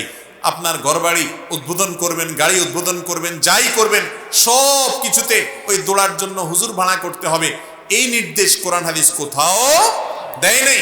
বরং আলেমদের কাছে দোয়া চাইবেন, ঠিক আছে, কিন্তু নিজের দোয়াটা নিজে আল্লাহর কাছে পেশ করবেন। চেষ্টা করবো না ইনশাআল্লাহ? আরেকটা দোয়া হলো নিঃসন্তান মানুষের দোয়া, সন্তান হচ্ছে না, আল্লাহর কাছে এই কষ্ট দূর করার জন্য আপনি দোয়া করলেন। তো কোরআনে একটা মকবুল, মুস্তাজাব, আল্লাহর কাছে কবুল হওয়া গ্যারান্টেড দোয়ার নজির আমরা পাই। আল্লাহ নবী জাকারিয়া আলাইহিস সালাম তিনি আল্লাহর কাছে দোয়া করেছেন, কি বলে? ওয়া জাকারিয়া ইয নাদা রাব্বাহ রব্বি লা তাযারনি ফারদা ওয়া আনতা খায়রুল ওয়ারিসিন। আর জাকারিয়া আলাইহিস সালাম তিনি আল্লাহকে ডেকে বলেছেন, রব্বি, আমার রব, লা তাযারনি ফারদা, আমাকে একা রেখেন না, ছেলে নাই, মেয়ে নাই, নিঃসন্তান, এরকম একা রাখিয়েন না, ওয়া আনতা খায়রুল ওয়ারিসিন। আল্লাহর কাছে এরকম দোয়া করেছেন। আল্লাহ বলেছেন, ফাস্তাজাবনা লাহ, এই দোয়া করার পর আমি তার দোয়া কবুল করেছি। ওয়া ওয়াহাবনা লাহু ইয়াহইয়া, এরপরে এই দোয়ার মাধ্যমে আমি তাকে ইয়াহইয়া নামক সন্তান দিয়েছি। তাহলে জীবনে যে কোনো কমন বিপদে, শত্রুতা, বিপদ, মুসিবত, দেয়ালে পিঠ থেকে গেছে, ইউনূস আলাইহিস সালামের দোয়া পড়বেন, লা ইলাহা ইল্লা আনতা সুবহানাকা ইন্নী কুনতু মিনাজ জালিমিন। আল্লাহকে ডেকে এগুলো বলবেন। আর অসুখ বিসুখ হচ্ছে, দুরারোগ্য ব্যাধি অথবা যে কোনো রোগ হয়েছে, ছোট হোক বড় হোক, আইয়ুব আলাইহিস সালামের দোয়া করবেন, আন্নী মাসসানিয়াদ দুররু আনতা আরহামুর রাহিমিন। আর যে কোনো মানুষ নিঃসন্তান অথবা সন্তান হচ্ছে, মনে মতো হচ্ছে না, ছেলে হচ্ছে, মেয়ে হচ্ছে না, আল্লাহর কাছে দোয়া করবেন। জাকারিয়া আলাইহিস সালামের দোয়া সেটা কি? রব্বি লা তাযারনি ফারদা ওয়া আনতা খায়রুল ওয়ারিসিন। এই তিনে দোয়ার পরে আল্লাহ বলেছেন, আমার নবীরা অমুক অমুক, এভাবে আমার আল্লাহ বলেছেন তার বান্দাদের এই দোয়ার পরে, ফাস্তাজাবনা লাহ, আল্লাহ তাআলা তাদের দোয়া কবুল করেছেন। অতএব কোরআনে কবুল হওয়া ফরম্যাট এই তিনটা দোয়া যদি আমরা করি, জীবনের সকল সমস্যায় কোরআন বর্ণিত দোয়া আমরা আল্লাহর কাছে করার সুযোগ পেলাম। চেষ্টা করবো না ইনশাআল্লাহ? আল্লাহ তাআলা আমাদের সবাইকে কোরআন এবং হাদিসের আলোকে বিশুদ্ধ পদ্ধতিতে আল্লাহর কাছে দোয়া করার তৌফিক দান করুন। আমাদের সন্তান না হলে আমরা মাজারে যাব না, আল্লাহর কাছে দোয়া করব। মাজারওয়ালা নিজে কার কাছে মুখাপেক্ষী? আল্লাহর কাছে মুখাপেক্ষী। তাইলে আমরা কি মাজারওয়ালার কাছে যাব, নাকি মাজারওয়ালা, মাজারে যিনি শায়িত আছেন তিনি যার কাছে চান আমরাও তার কাছে চাইব? আল্লাহ বলেছেন, উদউনি, তোমরা আমার কাছে দোয়া করো, আস্তাজিব লাকুম, আমি তোমাদের দোয়া কবুল করবো। আল্লাহ ওয়াদা করেছেন, গ্যারান্টি। আর আমরা যাচ্ছি ওই মাজারে দোয়া চাইতে। আল্লাহ কি কোরআনে কোথাও বলছেন তোমরা মাজারে যাও, আমার প্রিয় বান্দারা শুয়ে থাকলে তাদের কাছে দোয়া করো, তাহলে আমি কবুল করবো? আল্লাহ বলছেন কোথাও? আল্লাহ বলেছেন, উদউনি, আমার কাছে দোয়া করো। আমরা যাচ্ছি মাজারে, এর মাধ্যমে দোয়া তো কবুল হচ্ছেই না, বরং ইমানটা খুইয়ে নষ্ট করে শিরক করে আমরা শেষ হয়ে যাচ্ছি। ঠিক না ভাই? ঠিক। সন্তান হচ্ছে না, কার কাছে দোয়া করতে হবে? নাকি কোনো মাজারে যেতে হবে? সন্তান হচ্ছে না, এই জন্য কোনো মাজারে গেলে, কোনো পীরের দরবারে গেলে সন্তান হবে? কার কাছে যাইতে হবে? আল্লাহ রাব্বুল আলামিনের কাছে। আল্লাহর বান্দা যদি আল্লাহর কাছে না গিয়া আল্লাহর বান্দাদের কাছে যায়, দাসদের কাছে যায়, আল্লাহ রাব্বুল আলামিন এটাকে সহ্য করেন না। শিরক আল্লাহর কাছে জঘন্য অপরাধ। কেন জঘন্য অপরাধ আমি আপনাদেরকে একটু উপমা দিই। এখানে যদি ধরেন প্রধানমন্ত্রী আসেন, প্রধানমন্ত্রীর চেয়ারে আপনি যদি একজন চৌকিদারে বসান, ওনার জন্য যে মালা বানাইছেন একই মালা যদি চৌকিদার সাহেবের গলায় দেন, তাহলে প্রধানমন্ত্রীর মেজাজ কি পরিমাণ গরম হবে বলেন? উনি অপমান বোধ করবেন কি করবেন না? অথচ প্রধানমন্ত্রীও মানুষ, ওই চৌকিদার সাহেবও কি মানুষ। একজন প্রধানমন্ত্রী আর একজন চৌকিদার এতটুকু পার্থক্য, কিন্তু দুজনই মানুষ। সেখানে আহকামুল হাকিমিন আল্লাহ রাব্বুল আলামিনের সামনে যেটা পেশ করার কথা, দোয়া করার কথা, সেটা যদি আল্লাহর একজন সাধারণ গোলামের কাছে করেন, তাতে আল্লাহ রাব্বুল আলামিনের আরশ কাঁপবে কি কাঁপবে না? আর এই জন্য আল্লাহ বলেছেন, ইন্নাল্লাহা লা ইয়াগফিরু আন ইউশরাকা বিহি, আল্লাহর সঙ্গে শিরক করলে আল্লাহ সেটা অপরাধ ক্ষমা করেন না, ওয়া ইয়াগফিরু মা দুনা যালিকা, অন্যগুলো মাফ করেন। এই জন্য আর যা করেন আর না করেন, কোনো মাজারে গিয়ে দোয়া করে শিরিক করবেন না, কোনো মাজারে সিজদা করে দোয়া করে সিজদা করে শিরিক করবেন না। সন্তান দরকার, মাজারে যায় চাইবেন না, সব কিছু চাইবেন সরাসরি আরশে আজিমের মালিকের কাছে হাত তোলার মাধ্যমে ইনশাআল্লাহ। চেষ্টা করবেন, আল্লাহ চাইেন তো। সারা বিশ্বের সমস্ত স্কলার, সমস্ত ইসলামী স্কলার, সমস্ত আলেমদের ঐক্যমতে ডাক্তারদের জন্য সেটা গ্রহণ করা জায়েজ হবে না, সেটা হারাম হবে। সেটা কি হবে ভাই? কেন হারাম হবে? তার কারণ হলো, অনেক কারণ আছে। তার প্রথম কারণ হলো, নবী করিম সাল্লাল্লাহু আলাইহি সাল্লাম বলেছেন, ফাবিমা তাখুযু মালা আখি, আপনি কারোর কাছ থেকে কোনো পয়সা গ্রহণ করলে, কোনো সম্পদ গ্রহণ করলে কিসের বিনিময়ে গ্রহণ করছেন, এই প্রশ্নের উত্তর আপনাকে বের করতে হবে। আপনি শুধু বললেন অমুক হাসপাতালে যাও, এরপর ও হাসপাতাল থেকে টাকা নিলেন, আপনি এখানে কি পরিশ্রম করলেন? কোনো কিছুই তো করলেন না। কিছু একটা তো করবেন। আপনি যে রেকমেন্ড করছেন অমুক জায়গায় যান, এটা তো আপনার দায়িত্ব পালন করেছেন, কারণ আপনাকে ওই রুগী ফিস দিয়েছে, 500, 700, 300, 1000 ফিস দিয়েছে। ওই ফিসের বিনিময়ে আপনি তাকে পরামর্শ দিতে বাধ্য। আপনার পরামর্শের বিনিময়ে সে ফিস দিয়েছে আপনাকে, তাহলে ফিস নিয়ে আপনি পরামর্শ দিয়েছেন, এই পরামর্শটা তো আপনার এমনি দেওয়া লাগতো। এরপরে উপরি হিসাবে আপনি যদি সুবিধা নেন অন্য পক্ষ থেকে, এটা এক প্রকারের ঘুষ, এটা এক প্রকারের রিশওয়াত, এটা জায়েজ হওয়ার কোনো কারণ থাকতে পারে না। ঠিক একইভাবে ডাক্তার সাহেবরা বিভিন্ন ঔষধ কোম্পানি থেকে গিফট পান, ঔষধ গিফট পান, অন্যান্য জিনিসপত্র গিফট পান। আমাদের চিকিৎসক ভাইয়েরা, চিকিৎসক বোনেরা, ডাক্তার ভাইয়েরা, বোনেরা, আপনাদের জন্য এটা মানা কঠিন, কিন্তু অনন্ত অসীমকালের জাহান্নাম, সেটাতে আযাবে পতিত হওয়াটা এর চাইতে অনেক বেশি কঠিন, অনেক বেশি কষ্টকর। দুনিয়ার এই সামান্য লোভ, সামান্য এই ঘুষ, সামান্য এই হারামকে না করা, এটা যতটা কষ্টের, কিয়ামতের দিন আযাবের মুখোমুখি হওয়া তার চেয়ে বেশি কষ্টের। আর দুনিয়াতে নগদ আযাব কি? নগদ আযাব হলো, আপনি যে অভাবী মানুষ অথবা যে কোনো মানুষ, রুগী আসছেন, তাদের অধিকার নষ্ট করেছেন, আপনি অবৈধভাবে এই সম্পদ উপার্জন করেছেন, এটার একটা জ্বালা আছে। এই জ্বালাটা সম্পদ পাওয়ার পরেও আপনি অশান্তির মাধ্যমে, বিপদের মাধ্যমে, মুসিবতের মাধ্যমে, বদদুয়ার মাধ্যমে আপনি ফিল করবেন হাড়ে হাড়ে। এটা জায়েজ হওয়ার কোনো কারণ নেই। আপনি প্রেসক্রিপশনের জন্য যে টাকা নিয়েছেন, সেই টাকা নিয়ে আপনি প্রেসক্রিপশনে যা লিখেছেন সেটা আপনার দায়িত্ব পালন করেছেন। এরপরে ভালো জায়গায় তাকে দেখাই দিয়ে আপনার কর্তব্য, কোন ওষুধটা ভালো হবে, কোন জায়গায় গেলে ভালো হবে, সেটা আপনি রেকমেন্ড করবেন। আর যদি আপনি রেকমেন্ড না করেন, আপনার ব্যাপার, যে কোথায় করবেন, এই টেস্ট করলেই হবে, সেটা আপনার দায়িত্ব। কিন্তু ওই জায়গা থেকে আপনি যে কমিশন খাবেন, সেটা তো মূলত ওই রুগীর কাছ থেকেই নিবে। তাহলে ঘুরে ফিরে রুগীর উপরে জবাই করছেন, তার কাছ থেকে ফিস নিচ্ছেন, আবার অন্যভাবে তার কাছ থেকে কমিশন নিচ্ছেন। এটা কখনো জায়েজ না। ওষুধ কোম্পানি যে গিফট দেয়, সেগুলোও জায়েজ হওয়ার কোনো কারণ নাই। কেন জায়েজ হওয়ার কারণ নাই, এ নিয়ে বিস্তারিত আমাদের একটা ভিডিওতে আলোচনা আছে, এখন আর ওদিকে যাচ্ছি না। আল্লাহ তাআলা আমাদের ডাক্তার ভাইদেরকে হারাম খাওয়া থেকে বেঁচে থাকার তৌফিক দান করুন। বেগানা নারী কি পরপুরুষকে সালাম দিতে পারবে? বেগানা নারী, তিনি পরপুরুষকে সালাম দিতে পারবে কিনা, যদি কোনো প্রয়োজনীয় কথা বলতে হয়, প্রয়োজনীয় কোনো কথা বলার আগে, তাহলে কথা বলার আগে সালাম দেওয়ার নির্দেশ আছে, সেই হিসাবে সালাম দিতে পারেন। কিন্তু সালাম দিতে গিয়ে বা কথা বলতে গিয়ে কণ্ঠের মধ্যে কোনো প্রকার কোমলতা সৃষ্টি করা যাবে, সাধারণত আমরা নতুন কোনো মানুষের সাথে, অপরিচিত মানুষের সাথে কথা বলার সময় একটু বেশি ভদ্র হয়ে একটু সুন্দর মিষ্টি ভাষায় কথা বলার চেষ্টা করি, এটা ভালো গুণ। কিন্তু একজন নারী তিনি যখন পুরুষের সাথে কথা বলবেন, পরপুরুষের সাথে, গায়রে মাহরাম পুরুষের সাথে, আল্লাহ রাব্বুল আলামিন কোরআনে কারিমে নির্দেশ করেছেন তোমরা সেই কথা বলার সময় কণ্ঠের মধ্যে কোমলতা বা কোনো আর্টিফিশিয়াল ভাবে একটু ভালোভাবে মিষ্টি সুরে কথা বলার চেষ্টা করবে। যদি করো তাহলে যার সাথে কথা বলেছ তা যাদের অন্তরে রোগ আছে তারা তোমাকে নিয়ে বাজে চিন্তা করবে, বাজে জল্পনা করবে, মনে মনে জেনায় লিপ্ত হতে পারে। তো সেই আত্মসম্মান বোধের জায়গা থেকে মেয়েরা কণ্ঠকে কোমল করবে না। এই জন্য সালাম দেখ আর প্রয়োজনীয় কথা বলো, এটা স্বাভাবিকভাবে বলবে। আল্লাহ বলেছেন ওয়াকুলনা কাওলাম মারুফা, মেয়েরা স্বাভাবিক কথা বলতে পারবে কিন্তু কণ্ঠের মধ্যে কোমলতা সৃষ্টি করে কথা বলবে না। আজকাল তো উল্টা হয়ে গেছে, মেয়েরা স্বামীর সাথে কথা বলে কর্কশ হয়ে, আর পরপুরুষের সাথে ফোনে কথা বলতে খুব মিষ্টি সুরে একদম ইস্তেরি করে করে খুব ভদ্রতা দেখায় বলে। ঠিক যে পুরুষরা বলতেছেন, যারা ঠিক বলতেছেন তারাও এ রোগের রোগী, সেটাও ঠিক, সবই ঠিক। মাহফিল এমন এক জায়গা যেখানে সবই ঠিক। তো যাই হোক, আমরা পুরুষরাও দেখা যায় নিজের বাসার স্ত্রীর সাথে মধুর সুরে কথা বলা দরকার। সেখানে মধু নাই, সেখানে কর্কশ কর্কশ সারাদিন। হ্যাঁ, আর যার সাথে আমার মধুর সুরে কথা বলা নিষেধ, পরনারী। দোকানে মহিলা কাস্টমার আসলে খুব ইস্তারি করে করে একেবারে খুব রসিয়ে রসিয়ে, আপা বসেন, কি লাগবে, চেয়ার দাও, মিষ্টি মিষ্টি। আর বউ ফোন দিলে কি বলবা, তাড়াতাড়ি বলো, সারাক্ষণ ডিস্টার্ব করো তুমি। এই রোগটা পুরুষদের মধ্যে আছে না নাই?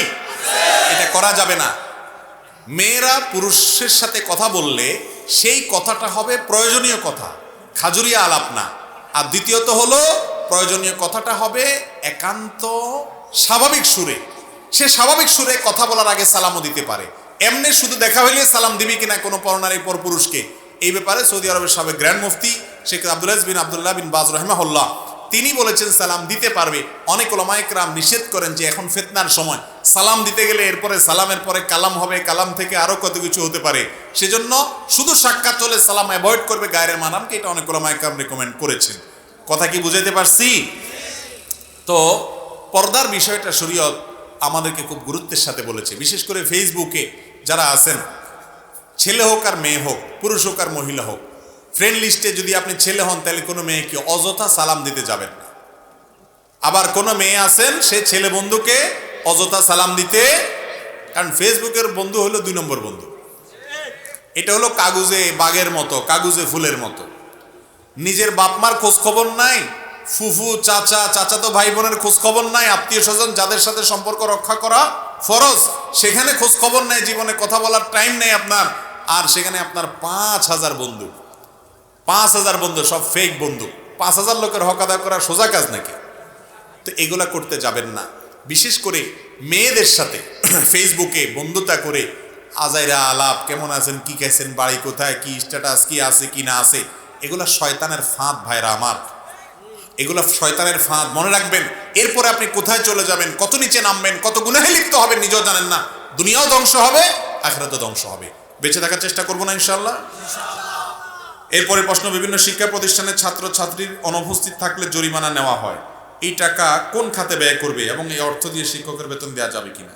ভাইরা আমার, খুব গুরুত্বপূর্ণ মাসআলা। আর্থিক জরিমানা নেওয়া যাবে কিনা, আর্থিক দণ্ড নেওয়া যাবে কিনা, এই বিষয়ে ওলামায়ে কেরাম প্রায় যতগুলো ফতোয়া আমি দেখেছি সমস্ত ওলামায়ে কেরামের ফতোয়া প্রায় একই, কাছাকাছি। সেটা হলো, যদি কেউ কারোর কোনো ক্ষতি করে, আপনি আমার ক্ষতি করেছেন, বিচারিক আদালত যদি বিবেচনা করে দেখে যে আমার এই ক্ষতিটা এই পরিমাণ টাকার ক্ষতি হয়েছে, তাহলে জরিমানা তিনি ধার্য করতে পারেন। আপনি আমাকে ঘুষি দিয়েছেন, মেরেছেন, ধাক্কা মেরেছেন, অথবা প্রহার করেছেন, রক্ত ক্ষয় হয়েছে, অথবা যে কোনো ক্ষতি হয়েছে, বা আমার সম্পদের হানি হয়েছে, কি পরিমাণ ক্ষতি হয়েছে বিচারিক আদালত ইনসাফের সাথে বিবেচনা করে জরিমানা ঠিক করবেন যে তুমি তার এত পরিমাণ টাকার ক্ষতি করেছো, অতএব সেটা পরিশোধ করবা। এটা ঠিক আছে, এই ক্ষতিপূরণ জায়েজ আছে। এছাড়া স্কুলে আসে নাই সেজন্য 10 টাকা জরিমানা, বা বেতন 10 দিন পরে দিছে সেজন্য 100 টাকা জরিমানা, এই রকম জরিমানা এটা জায়েজ নাই। এই জরিমানা নেওয়া জায়েজ নাই। এখন কথা হলো, স্কুলে যদি টাইম অনুযায়ী বেতন না দিলে জরিমানা আরোপ না করা হয়, তাহলে এমনিই তো বেতন দেয় না, তাহলে তো আরো কেউ দিবে না। তাহলে উপায় কি? উপায় অনেক আছে, তার মধ্যে একটা উপায় বলি, সেটা হলো যারা স্কুল পরিচালনা করেন, নির্দিষ্ট টাইমে বেতন না দিলে, মাসের এত তারিখের মধ্যে বেতন না দিলে তার ভর্তি বাতিল, কথার কথা, এরকম একটা আইন করবেন, ভর্তি বাতিল।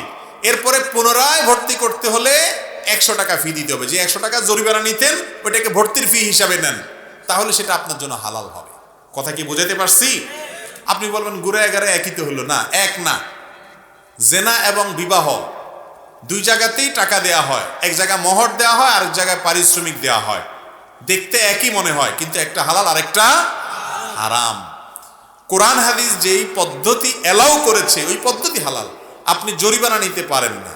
আপনি বলতে পারেন আমাদের স্কুলের আইন এত তারিখের মধ্যে বেতন না দিলে ভর্তি বাতিল, বা এতদিন অনুপস্থিত থাকলে ভর্তি বাতিল। তাহলে সেক্ষেত্রে পুনরায় ভর্তির জন্য কি করতে হবে? ওই 100, 200, 500 যেটা জরিমানা নেবেন ওই টাকাটা দিলেই পুনরায় ভর্তি হয়ে গেল।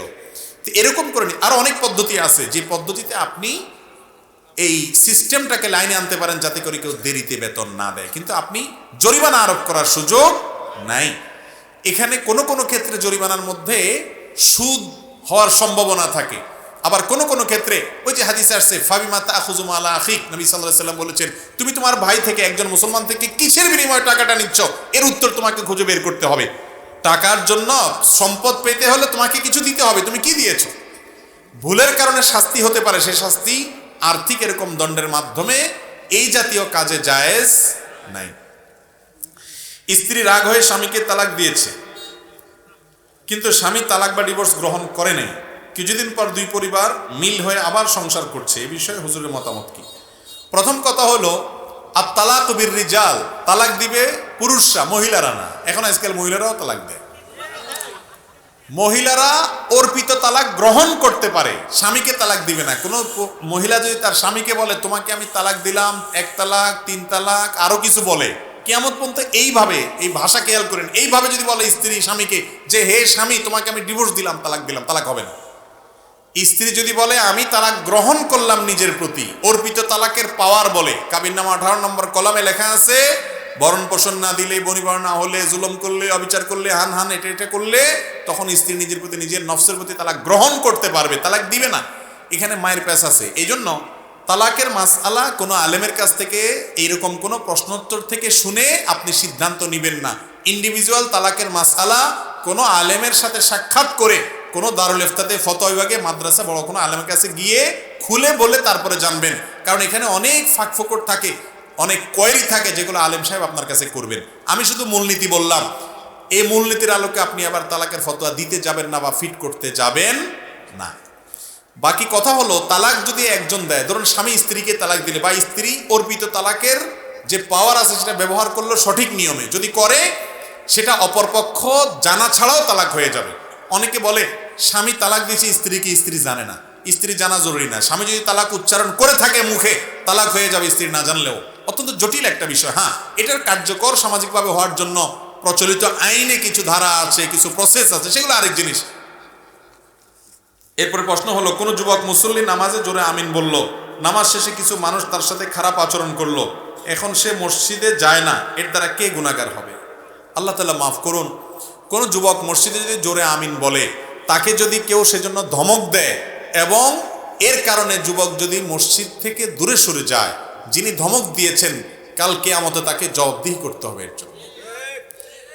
নবী করিম সাল্লাল্লাহু আলাইহি ওয়াসাল্লাম তার থেকে নামাজে সূরা ফাতিহার পরে জোরে আমিন বলাটাও বিশুদ্ধ হাদিস দ্বারা প্রমাণিত, আস্তে আমিন বলাটাও নবী করিম সাল্লাল্লাহু আলাইহি ওয়াসাল্লাম থেকে প্রমাণিত।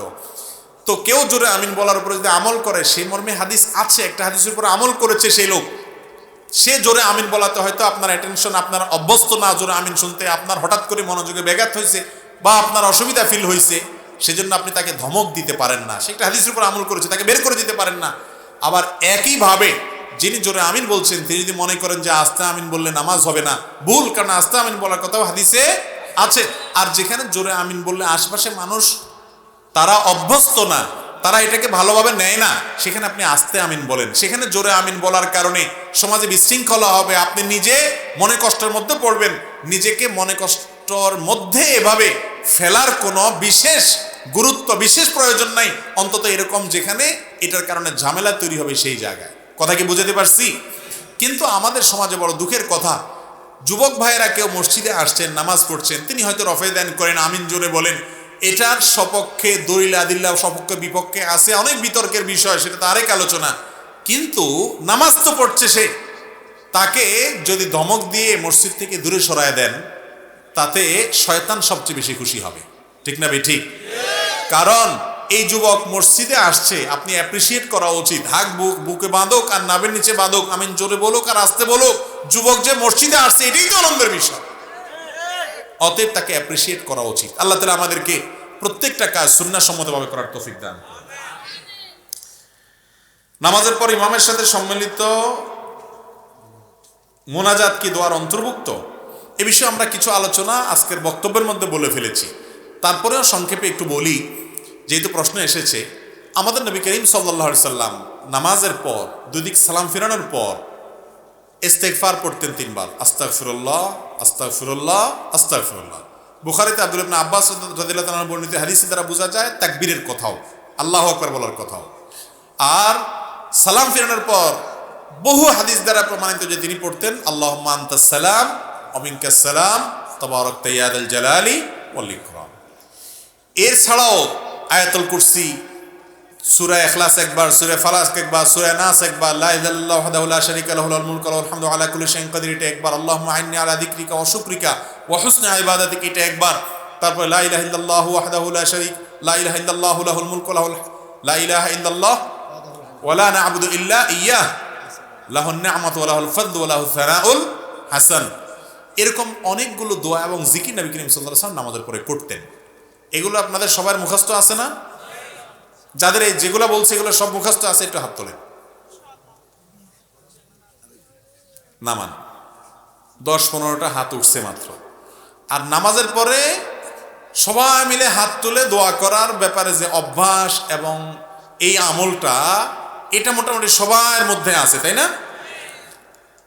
নবী করিম সাল্লাল্লাহু আলাইহি সাল্লাম সালাম ফেরানোর পরে যে দোয়া জিকিরগুলো করতেন হাদিসে প্রমাণিত, এবং সেই দোয়া জিকিরগুলো যে তিনি করতেন এই ব্যাপারে দুনিয়ার কোনো আলেমের দ্বিমত নাই। হানাফি, সালাফি, গায়রে সালাফি বা আপনার এমনকি আপনার বেদাতি, সুন্নি যত আছে কোনো আলেমের দ্বিমত নাই, কারণ দ্বিমত করার সুযোগ নাই। অসংখ্য হাদিসে আসছে নবী সাল্লাল্লাহু আলাইহি সাল্লামের পরে দোয়া জিকিরগুলো করতেন। যেগুলো তিনি নিয়মিত করতেন সেগুলো আমরা জানিও না, করা তো পরের কথা। ঠিক না ভাই? ঠিক। আমরা কোনটা জানি? আমরা জানি রেডিমেড মোনাজাত। রেডিমেড মোনাজাত কি? হুজুরের সাথে হাত তুললাম, আবার হুজুরের সাথে হাত নামাইলাম। ভাইরা আমার, নবী করিম সাল্লাল্লাহু আলাইহি সাল্লাম বৃষ্টি প্রার্থনার সময় বিশেষ সময় সম্মিলিত দোয়া করেছেন।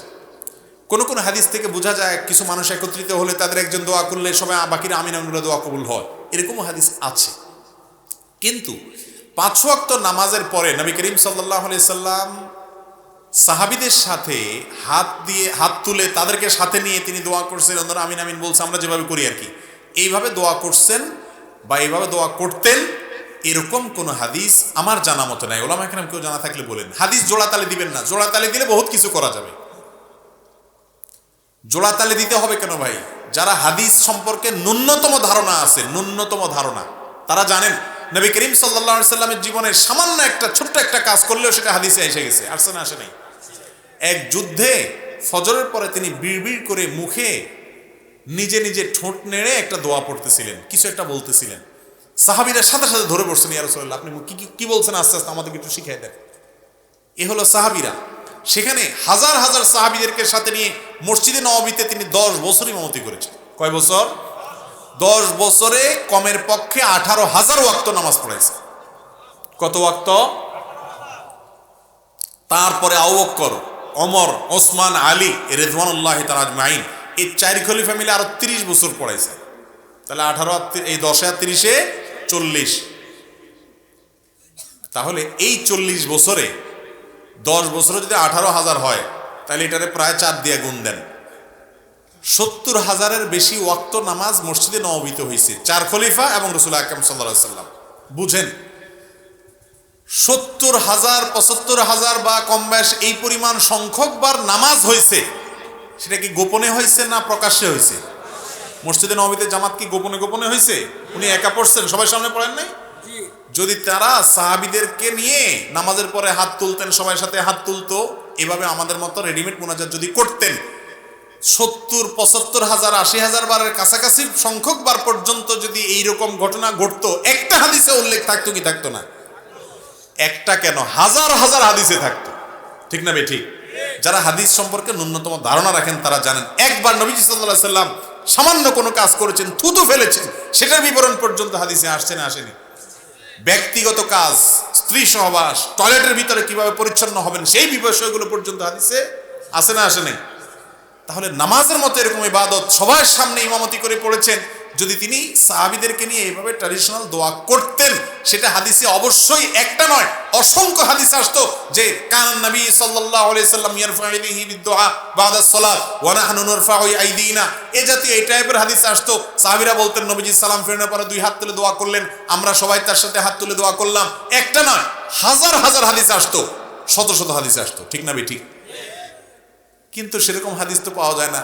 হাদিস পাওয়া যায় কি, নামাজের পরে দোয়া কবুল হয় এবং দোয়ার আদব হাত তোলা, 2 হাদিসে জোড়াতালি দিলে, আবার একত্র হলে একজন দোয়া করলে বাকিরা আমিন বলে দোয়া কবুল হয়, 3 হাদিস দোয়া তালি দিলে তারপর যাদের সম্মিলিত দোয়া সাবিত হয়। বা জোড়াতালি দিতে হবে কেন? নামাজের মতো এরকম প্রকাশ্য ইবাদত তো সবাই সম্মিলিতভাবে করার কথা এবং সাহাবীদের সবার থেকে এটা বর্ণিত হওয়ার কথা। ঠিক না ঠিক? সবচেয়ে বড় কথা হলো, নামাজের পরে নবী সাল্লাল্লাহু আলাইহি সাল্লাম যে দোয়াগুলো জিকিরগুলো করেছেন, সে ব্যাপারে কোনো দ্বিমত নাই, সেইগুলো নিয়ে আমাদের কোনো আলোচনাও নেই, শেখানোও নাই, জানানোও নাই। আমরা রেডিমেড মোনাজাতের মধ্যে আছি। তবে হ্যাঁ, ভালো করে শুনে রাখেন, নামাজের পরে দোয়া কবুল হয়। আপনি ফরজ নামাজের পরে, যে কোনো নামাজের পরে আল্লাহর কাছে হাত তুলে আপনার মনে কিছু চাইবেন, দোয়া কবুলের একটা জায়গা এটা। এর জন্য ইমাম সাহেবের সাথে হাত তুলতে হবে, ইমাম সাহেবের সাথে নামাইতে হবে, এর কোনো নির্দেশ কোরআন হাদিসে কোথাও। আপনার দোয়া আপনি করেন, কোনোদিন করেন, কোনোদিন আর এমনি যে দোয়া জিকিরগুলো পড়তেছেন এগুলোর মধ্যে তো দোয়া আছে। এর পাশাপাশি আলাদা আল্লাহর কাছে দোয়া করেন, খুব ভালো কথা, নামাজের পর দোয়া কবুল হয়, করেন। আপনি সে দোয়ার জন্য সম্মিলিত রূপ দেওয়ার দরকার নাই এবং সেটা নিয়মিত করতেই হবে, নামাজের অংশ সেটা না।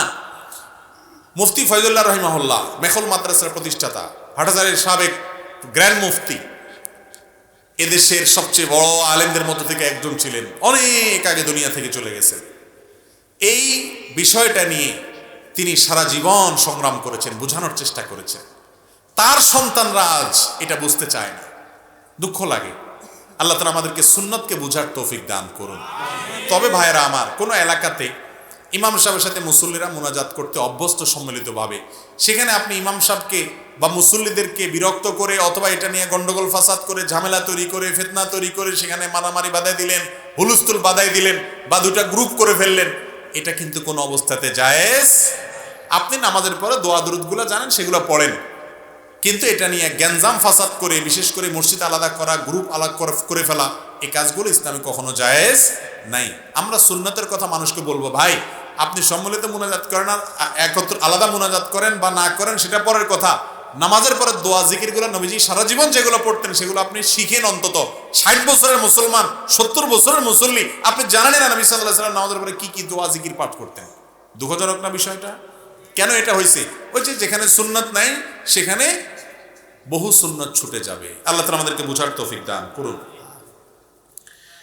এলাকার সকলে একত্রিত হয়ে খতমে ইউনূস পাঠ করা শরীয়ত সম্মত কিনা অথবা নির্দিষ্ট সংখ্যা পড়া। দেখুন, দুনিয়ার কোনো উদ্দেশ্য হাসিলের জন্য কোনো একটা দোয়া বিশেষ সংখ্যক বার পড়া, এটা ঝাড়ফুঁক, রুকিয়া, ধরেন অসুখ বিসুখের জন্য এতবার পড়লে উপকার হয়, তাজরিবা দ্বারা প্রমাণিত, এটা অনেক ক্ষেত্রে অ্যালাউড। কিন্তু বিশেষ সংখ্যকবার পড়লে মুর্দার সওয়াব হবে, বিশেষ লাভ হবে, উপকার হবে, এটা কোনো অবস্থাতে জায়েজ নাই। কারণ আখিরাতে কোনটা উপকার আসবে না আসবে এটা জানার একমাত্র উপায় হলো ওয়াহি। ওয়াহিতে যদি না হয়, কোরআনে যদি প্রমাণিত না, হাদিসে প্রমাণিত না হয়, তাহলে আমরা এটা বলার কেউ নাই। আর তাছাড়া দোয়া ইউনূস এটা আল্লাহ তাআলা একত্র হয়ে দলবদ্ধভাবে সবাইকে নিয়ে নির্দিষ্ট কোনো সংখ্যকবার পড়ার কথা কোরআনেও বলেন নাই, নবী সাল্লাল্লাহু আলাইহি ওয়াসাল্লাম হাদিসেও বলেন নাই।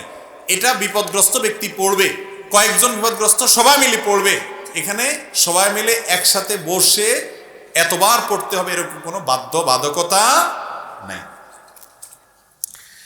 মৃত ব্যক্তির জন্য কোরআন খতম করা জায়েজ না না জায়েজ সম্পর্কে জানতে চাই।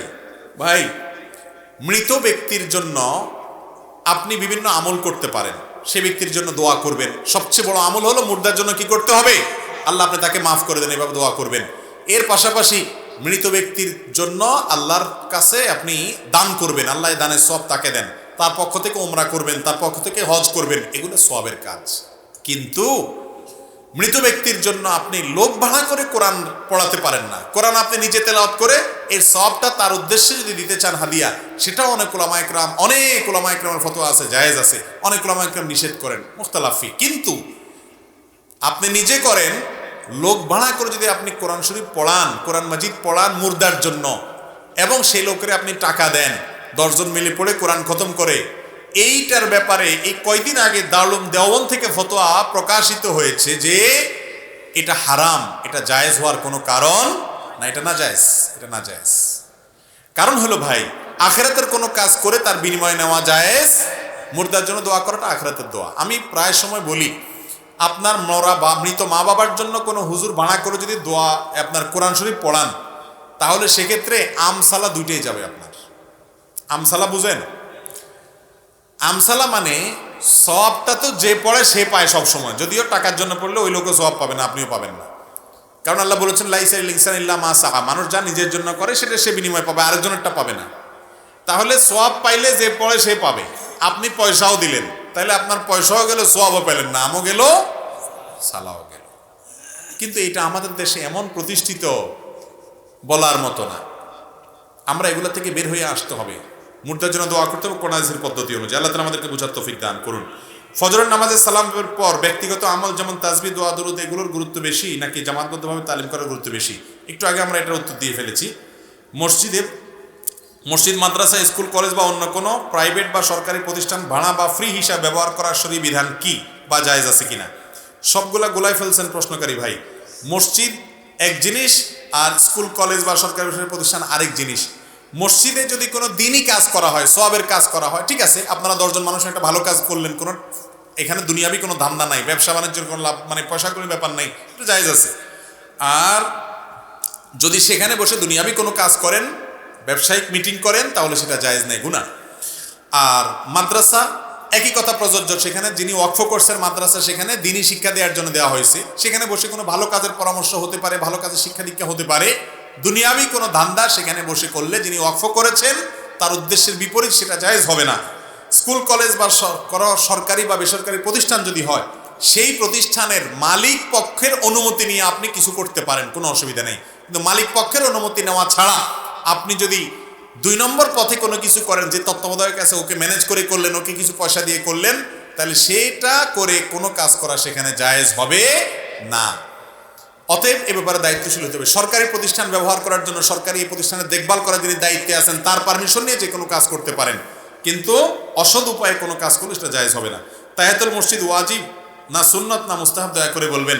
হানাফি মাযহাব অনুযায়ী আমাদের দেশের সংখ্যাগরিষ্ঠ উলামা ইকরাম এই ভারত মহাদেশে যে থট ফলো করেন সেটা অনুযায়ী, হানাফি মাযহাব অনুযায়ী তাহিয়াতুল মসজিদ নামাজটা সুন্নাত, এটা ওয়াজিব না। আর উলামা ইকরাম, বিশেষ করে সৌদি আরব উলামা ইকরাম সহ উলামা ইকরাম, অন্যান্য ইমামদের মত হলো এটা ওয়াজিব। নবী করিম সাল্লাল্লাহু আলাইহি ওয়াসাল্লাম এই ব্যাপারে অত্যন্ত জোরালো ভাষায় নির্দেশ করেছেন যে তোমাদের কেউ যখন মসজিদে প্রবেশ করে ফালা ইয়াজলিস ফালা ইয়াকউদান্না হাত্তা ইউসাল্লিয়া ও হাত্তা ইয়ারকা রাকাতাইন, 2 রাকাত নামাজ পড়া ছাড়া যেন মসজিদে প্রবেশ করার পরে কেউ না বসে। নবীজি এইভাবে নির্দেশ করেছেন। এই জন্য এটা খুবই গুরুত্বপূর্ণ আমল, কিন্তু আমাদের সমাজে নাই বললেই চলে, যে ধপাস করে বসে যায়। আপনি মসজিদে ঢুকছেন, তাহলে ওযু তো আছে, এখন আপনার কাজ হলো 2 রাকাত, কমপক্ষে 2 রাকাত নামাজ পড়বেন, তারপরে বসবেন। নামাজ পড়া ছাড়া বসা এটা মসজিদের শানের খেলাফ। এই ব্যাপারে রাসূল আকরাম সাল্লাল্লাহু আলাইহি ওয়াসাল্লামের হাদিসগুলো অত্যন্ত গুরুত্ববাহী। এরপর প্রশ্ন হলো, কি কি সমস্যা থাকলে ইমামের পিছনে নামাজ আদায় করা যাবে না? দয়া করে কোরআন হাদিসের আলোকে বললে ভালো হয়। ইমাম সাহেব যদি এমন কোনো কাজ করে যেটার ফলে তিনি শিরকে আকবরে লিপ্ত হয়েছেন, ইসলাম থেকে খারিজ হয়ে গেছেন, ধরেন তিনি মাজারে সিজদা করেন, মাজারওয়ালাকে আল্লাহর পর্যায়ে রাখেন, শিরকে আকবর করেন, তাহলে সেক্ষেত্রে এই লোক শিরকে আকবর করার কারণে, ইসলাম থেকে খারিজ হওয়ার কারণে তার পিছনে নামাজ পড়লে নামাজ হবে। আর যদি এমনি বেদাতে লিপ্ত হয়, যে বেদাতগুলো শিরিক পর্যন্ত পৌঁছায় না বা কাফের বানায় না তাকে, তাহলে সেক্ষেত্রে তার পিছনে নামাজ পড়লে নামাজ হয়ে যাবে। আর যদি ইমাম সাহেবের কেরাত এত অশুদ্ধ হয় যে অশুদ্ধতার কারণে অর্থ পুরা বিকৃত হয়ে যায়, লাহনে জলি যেটাকে বলা হয়, বড় ধরনের ভুল হয়, তাহলে সেক্ষেত্রে সেই ইমামের পিছনে আপনার শুদ্ধ কেরাত পড়নেওয়ালা কেউ থাকলে তাদের নামাজ হবে না। বরং কর্তৃপক্ষের দায়িত্ব এখানে একজন শুদ্ধ উচ্চারণকারী ইমামকে নিয়োগ দেওয়া।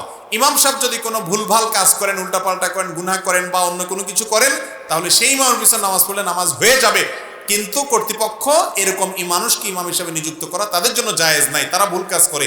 মুসল্লিরা মুক্তাহিদা তাদের পিছনে নামাজ পড়লে নামাজ হয়ে যাবে। ইমাম সাহেব তার এই উল্টাপাল্টা আছে, ওই উল্টাপাল্টা আছে, এই অজুহাতে একা একা বাসায় নামাজ পড়া যাবে না, মসজিদের জামাত তরক করা যাবে না।